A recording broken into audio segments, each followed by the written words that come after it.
Coach Teef with tipsrunning.com. If you couldn't read my glorious t-shirt, we're talking about minimalist running shoes today. Lisa, if you could look, this is the ultimate in minimalist running, just running barefoot. The shoes that I have would be the next step. These are Vibram's Five Fingers. They're basically just a sock with some tough rubber on the bottom to cover your feet when you run. And these are Saucony Kinvara 2s. They're more like a running shoe. They just have a heel drop that's lower than an average shoe. And I'll get it.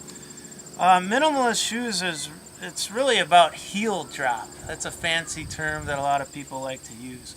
What it means in a traditional running shoe, the heel has more padding than the front of the foot. The heel drop is the difference between the padding in the back to the padding in the front. Usually on a traditional running shoe it was over 10 millimeters. With minimalist shoes, they try and get them to 5 millimeters all the way down to 0.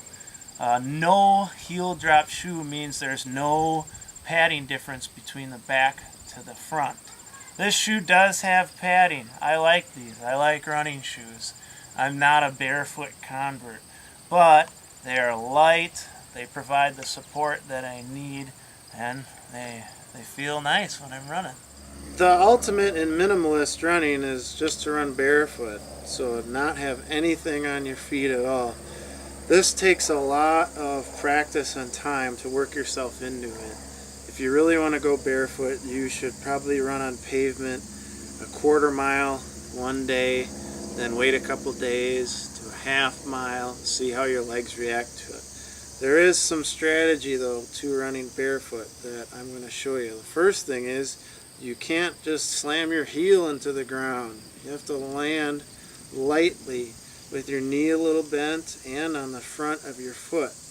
Because if you land heel first, that's a shocker for your feet and your legs. The reason you land on the front of your foot is it absorbs all the stress a little more.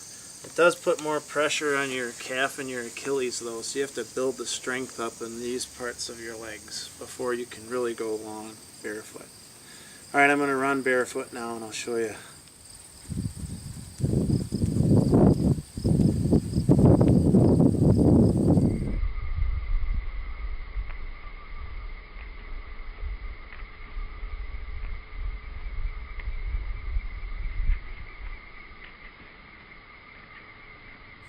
My Vibrams are really dirty because I wear them when I go swimming or walking around on the beach or at the park sometimes.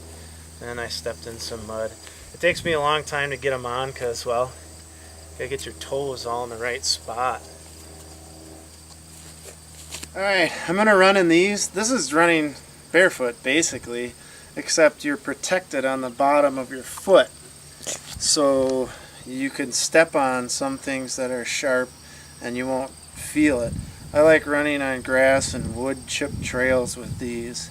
Feels really nice, and I know I'm not going to cut the bottom of my feet. You're actually supposed to work out in these on pavement first, so you're using the correct stride when you're running. So once again, I'll run on the pavement to show you kind of how your stride should be. You got to land on the front of your foot. There is no shock absorption on the heel. You got to land here, tap your heel, and then go back.